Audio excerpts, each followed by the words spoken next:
So in terms of that, when you were taking time off school then, like, how bad did it get? Like, how far did the spiral of, like, depression or, like... Yeah, so, But it started off, I used to smoke a stupid amount of weed. Yeah, which I don't anymore, and I haven't done for years. And especially, you know, with things like weed, it's... Especially if you're buying it, you know, not legally, not prescribed like you can in America, etc. Yeah, it's one of them where most times it is skunk. You don't know what you get. Yeah, you don't know what you get.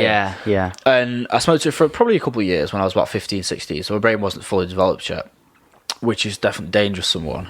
And I remember one time I went with my mate, he was from America, and he bought like a massive bong. I was like, I'm so excited to try it. Tried it. And it just felt completely different. Like I remember, like I was seeing stuff, and I was like, "This isn't what weed." Like sort of hallucinating. Yeah, completely. Like I was seeing like tigers in the woods, and I was like, "Wow, what the fuck's happening?" It was weird. I was like, "This definitely is not weed." Do you know what I mean? There's no way. And then was it like? Did you find out what it was? No, or? But it was definitely like you know, like weed isn't necessarily a hallucinogenic. It's got very mild. It has very mild qualities, but it's a very mild. It's a very mild hallucinogenic. So, you don't see stuff like shit. No, stuff like not a tiger in the woods. It was mental. Okay, and then I remember. So this was. I was walking back from school with my friend. This was when I was 16, year 11. Yeah.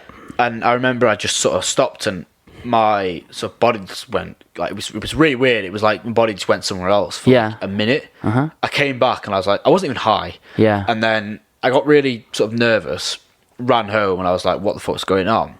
And then over the night I just started getting anxiety, sort of sweats and stuff like that. And I didn't understand it because I'd never experienced anything like it before. And I was never I was always quite nervous, but I was never a particularly anxious kid, growing up. Interesting here. So I developed quite a bad state of anxiety, which obviously led to depression, major depression, at 16. So I basically stayed inside my house for about 2 months. I missed about 2 months of school. No, not going outside at all. I didn't go outside at all. Wow. Okay. And then after the 2 months, I started going out a bit. So I'd walk the dog around the block.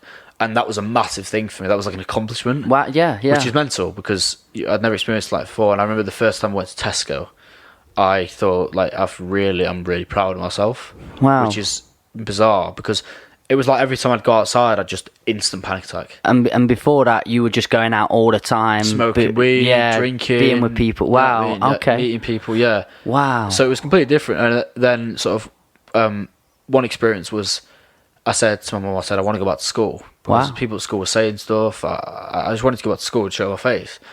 Went back to school, waited outside for my mate, panic attack straight away.